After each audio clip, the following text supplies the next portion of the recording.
Hey everybody, Dutchman Mods and Repairs back, working on a 2011 Jeep Grand Cherokee, and the fuel fill door not opening all the way when you push the release button. It basically just looks at you and does nothing. Okay, so we're going to dive into this, how to get in there, diagnose what might be the root cause, and how to fix it. Let's get started. If your fuel door on your Jeep Grand Cherokee looks like this, if you have 230 star nuts that you take off here, this loosens up the hinge, but then there's also 4 little locking tabs that are on the back side of where my fingers are at that kind of latch in, and you need to kind of get back up in there, put some painter's tape across here, and then something to kind of get under there, pry and push down on the tabs there and pull out just a little bit. Same thing on the bottom. You want to take that cap off, and then you'll be able to kind of work that whole assembly out, and then you'll get it out propped off to the right or towards the rear of the vehicle, and then you can work the door off.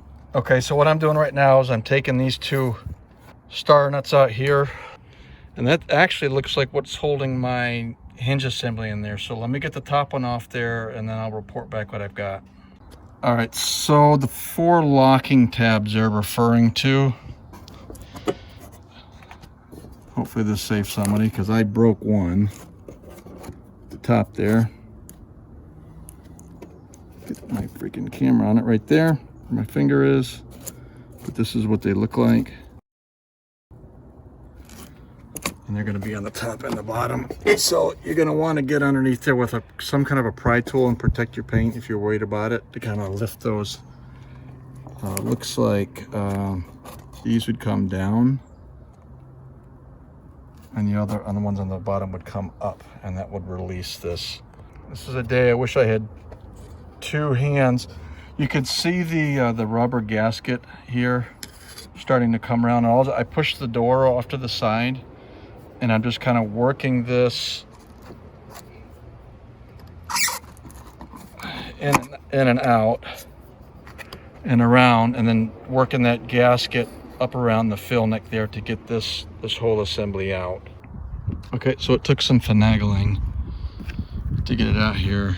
You can see if you were ever going to replace the motorized release, you got a couple of, I can't tell if those are Allen head or T screw heads back there that then that module can slide in and out of.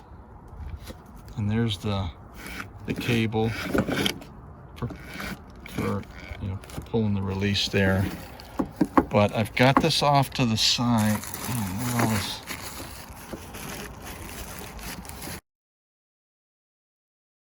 But I think I can, yeah, there we go. Door mechanism is out. This actually looks good, y'all, but I think that I'm gonna take a look at that spring. I think the spring might be weak, and that's the problem here. All right, let me dig in this a little more.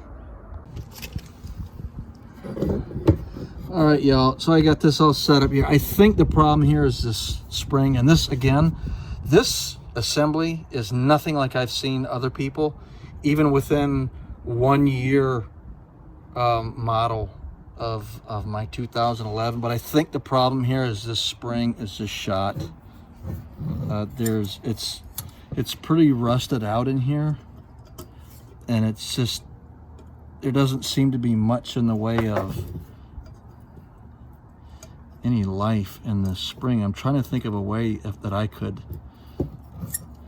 do something to bring some life back into this, or get a little more time out of it. But it's crimped at the top here and the bottom, so it looks like I've got to get a whole fill door assembly just because of this one stupid little spring problem.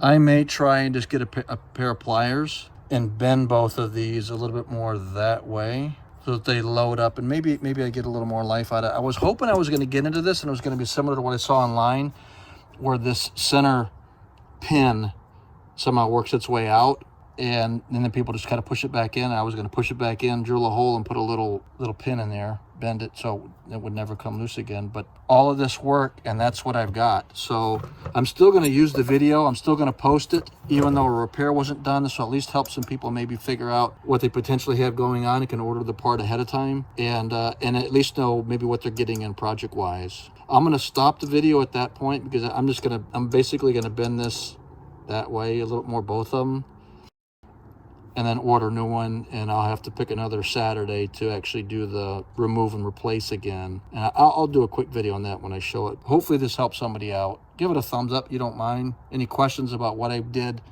during the ripping into this? A lot of work, obviously, to get to this one little thing right here, but not too bad. Again, when you're videoing, it takes a lot more time. But leave constructive comments or questions down below. I answer questions if I can, and we appreciate you watching the video. Have a good one.